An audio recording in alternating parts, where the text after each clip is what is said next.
Hello friends, नमन कहानियाँ channel पर आप सभी का स्वागत है।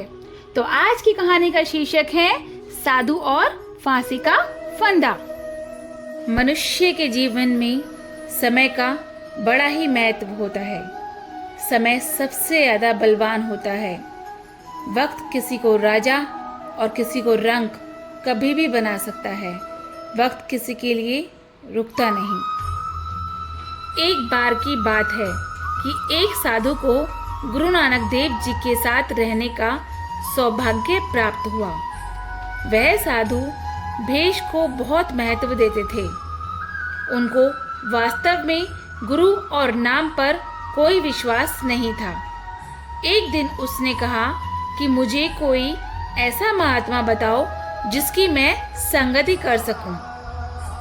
गुरु नानक साहिब ने कहा कि बड़े बड़े महात्मा हैं, फिर भी अगर तुझे जाना है तो रास्ते में एक बढ़ई का घर है, उसके पास चला जा। जब तक वह साधु वहां पहुंचा तो बढ़ई उठ खड़ा हुआ और एक चारपाई डाल दी। बहुत देर तक बढ़ई ने साधु से कोई बात नहीं की, बल्कि अपना काम करता रहा। जब साधु थोड़ी देर बैठकर काफी निराश होकर जाने लगा तो बढ़ई ने कहा, 2 घंटे सब्र करो महाराज, मुझे एक बहुत जरूरी काम है, पहले वह निपटा लूं, फिर आपकी सेवा में बैठूंगा। साधु ने मन में सोचा कि यह तो निपट संसारी है, इससे दुनिया के काम ही नहीं छूटते, ये कैसा महात्मा है। तभी एक आदमी दौड़ता हुआ उस बढ़ई के घर आकर बोला, आपका लड़का छत से गिरकर मर गया है।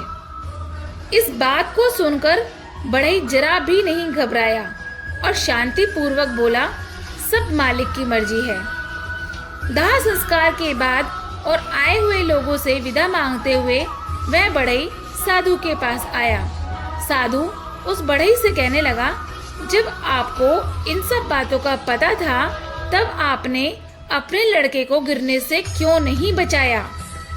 बढ़ई ने कहा, बच्चे को इसी तरह से मरना था और बच्चे से मेरा रिश्ता इसी तरह से टूटना था। यह सब भले के लिए ही हुआ है और मैं मालिक की रजा में राजी हूँ।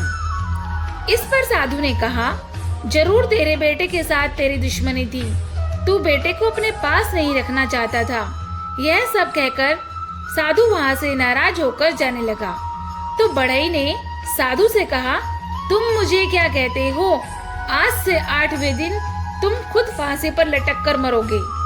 अगर बचा सकता है तो बच जा और बचा ले अपने आप को। मैं तो यही समझता हूँ कि जो कुछ होना है होकर ही रहता है।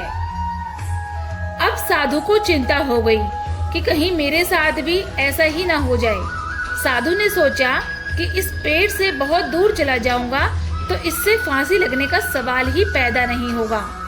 यह सोचकर वह 4 दिन तक भूखा प्यासा जितना दौड़ सकता था दौड़ता रहा। भूख प्यास से व्याकुल होकर वह गिर पड़ा और सो गया।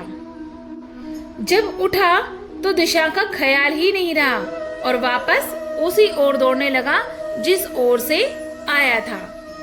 फिर 4 दिन तक लगातार भागता रहा और आखिर उसी जगह पर पहुंच गया जहां से 8 दिन पहले भागना शुरू किया था। जब 8 दिन हो गए तो सोचने लगा कि अब मुझे कौन फांसी पर लटका सकता है। मैं तो उस पेड़ से कोसों दूर आया हूँ, वह बड़ा ही झूठा है। आज मेरा 8वां दिन है। यह सोचकर साधु उसी पेड़ के नीचे सो गया। वहां से कुछ दूर एक शहर में कुछ चोर चोरी का माल लूटकर उसी रास्ते से निकल रहे थे। जितना सोना चांदी और सामान था उन्होंने आपस में बांट लिया, पर एक सोने का हार बाकी रह गया। उनके ध्यान में आया कि यह बहुत ही खूबसूरत है, क्यों ना इसे साधु के गले में डाल दिया जाए।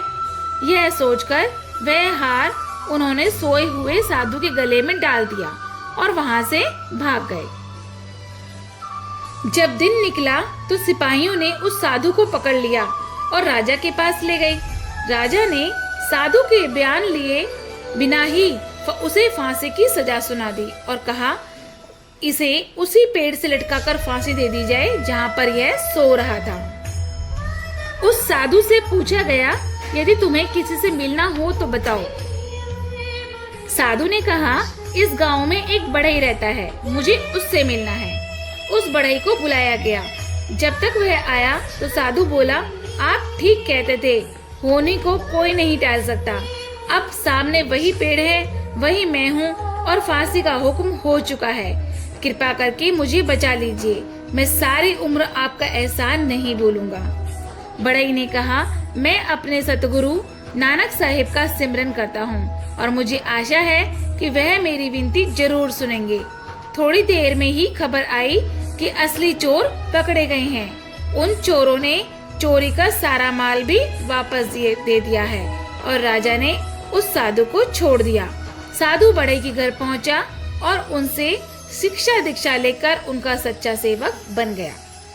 इसलिए कहते हैं दोस्तों कि वक्त बहुत ही बलवान होता है और समय का हमारे जीवन में बहुत ही महत्व होता है। बोलो जय जय श्री राधे।